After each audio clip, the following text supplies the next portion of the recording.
So this jacket costs more than most cars. No logo, no branding, no little embroidered horse or interlocking letters anywhere on it. And before you say, well, that's stupid, stick with me, because the fact that it has nothing on it is literally why it costs that much. That's the joke. Except it's not a joke.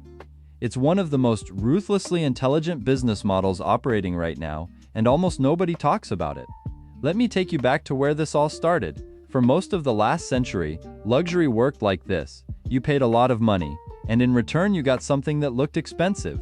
Big logos, loud monograms, gold hardware that announced itself 3 seconds before you walked into the room. The whole point was visibility. You bought the thing, and then the thing did PR for you. Chanel's double C's, Gucci's interlocking G, Louis Vuitton's LV print on literally every surface. These weren't just design choices, they were broadcast signals. They said very clearly, very publicly, I have money, I made it. Look at me. And honestly, it worked. For a long time, it worked brilliantly, because status has always been a communication problem. You have something, and you need other people to know you have it. The logo was the fastest, most legible solution. No explanation needed. One glance, message received, but then something happened, the brands got greedy, which fair enough, they're businesses, and they started making entry-level products. Keychains, wallets, small leather goods, things that let people access the brand without the full price tag. Revenue went up, the logo spread, and then because the internet exists and capitalism is relentless, the counterfeits got good, really good. Your $20 bag from a market stall started looking uncomfortably close to the $2,000 one, and then every influencer with a ring light and a decent following started posting their hauls. Suddenly, the logo you saved for is on every Instagram Explore page, every airport photo, every treat yourself caption. The logo stopped meaning what it used to mean when the same monogram is on a $50,000 bag and a $60 knockoff. It's not a status symbol anymore. It's just a pattern. Defense and the people who built their identity around being in a different category from everyone else looked at this situation and thought, we need to go somewhere else. So they did, quietly, as is their preference. This is where invisible value comes in, and it's genuinely fascinating. Invisible value is exactly what it sounds like. It's expensive things that only people who know, no logo required, no external validation needed. The signal is embedded in the thing itself, and if you can't read it, that's kind of the point. We're talking about fabric blends so rare they have their own Wikipedia pages.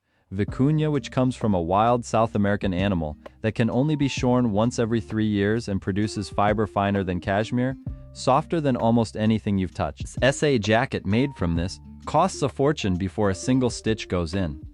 Then add the construction. A hand-stitched lapel takes hours. Not a machine pass, actual hours of a craftsman's life.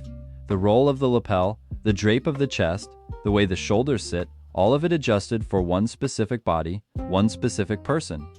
A bespoke pattern drafted to your exact proportions. None of this is decoration. It's engineering you wear, and none of it has a logo because it doesn't need one. The product isn't trying to tell anyone anything. It just fits perfectly and feels extraordinary, and costs as much as a decent SUV. Now, here's the psychology part, because this is where it gets interesting. Why would someone want to spend that much on something nobody recognizes? Because at a certain level of wealth, being recognized by everybody is a problem, not a goal. Think about it. Visible wealth attracts visible attention. Opportunists, sycophants, people who immediately recalibrate how they treat you the moment they clock your net worth, security concerns, the mental exhaustion of having every interaction filtered through how much money you appear to have, the logo wearing phase, that's new money behavior. That's the phase where the money is still exciting and you want the world to confirm it, which is completely understandable, by the way. But the people who've had it long enough, the old money crowd, the people who built generational wealth, they figured out pretty fast that broadcasting it creates more problems than it solves. There's a reason the richest people in any room are usually the least visually dramatic. The tech billionaire in the plain fleece. The old money family in clothes that look like they've had them for 15 years because they have. And those clothes cost more than your monthly rent when they bought them. It's not that they stopped caring about quality, they just stopped caring, if you noticed. And there's something almost arrogant about it, if you think about it that way. When you genuinely know what you have, you don't need a stranger's eyes to confirm it. Here's the line that sums it up. When you know you're rich, strangers no longer need to know. And there's a layer on top of this that brands understood before consumers did. Among people who actually know, who recognize a Khitan lapel, or know what Loro Piana cashmere feels like, or understand what a bespoke suit from a Neapolitan house actually means, the signal is still completely present. It's just encrypted.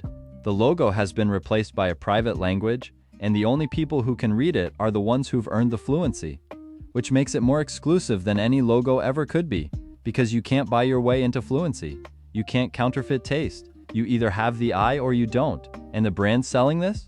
They're making more money, not less. Here's the business model people overlook. Logo luxury is expensive to maintain. You have to constantly buy attention, campaigns, celebrity endorsements, collaborations, billboards. The logo is worthless if nobody recognizes it. So you spend a fortune keeping it visible. But invisible luxury markets itself. Word of mouth among a small, affluent, influential clientele, scarcity enforced not by hype drops and artificial cues outside a store, but by the simple fact that this takes time to make. Loro Piana barely advertises. Brunello Cucinelli barely advertises. They have client relationships spanning decades, private fittings, bespoke systems. The margin structure is completely different because you're not selling advertising embedded in a product. You're selling membership in something most people don't even know exists, and that membership, extremely high margin, because belonging to a private language has no cost of goods. So back to the jacket. Why does it actually cost $20,000? The raw material alone can account for a significant chunk. Vicuña fiber averages over $3,000 per kilogram. One jacket needs roughly half a kilo, that's $1,500 in fiber, before anyone's touched a needle. Then the construction. A master tailor in Naples might spend 40 to 60 hours on a single jacket. Hand-sewn buttonholes, hand-padded canvas that molds to your chest over time, specifically your chest, nobody else's. At a reasonable artisan rate, that labor runs anywhere from $6,000 to $12,000. Add limited production overhead, no mass retail, private boutique operating costs, and the number stops looking crazy. It starts looking like a straightforward breakdown of what it actually costs to make the thing. But then, there's the part that doesn't show up in any cost breakdown. The premium for not being seen, the premium for existing in a category so quiet and so deliberately controlled that most people don't even know it's there. That premium has no cost of goods. It's pure constructed scarcity, and for the right buyer, the buyer who understands exactly what they're getting and exactly what it signals to the 3 people in the world whose opinion they actually care about, it is worth every cent of it. Here's where I land on all of this. Poor people buy what others recognize, the middle class buys what others envy, the wealthy buy what others overlook. That's not a moral judgment, it's just a description of how the system works. Luxury used to be about making sure everyone knew. Now, at the level where the real money lives, it's about making sure almost no one does. The final flex isn't being noticed by everyone, it's being recognized only by the few who speak the language. Silence has become the ultimate status symbol, and the most expensive thing in the world might just look completely, deliberately, expensively ordinary.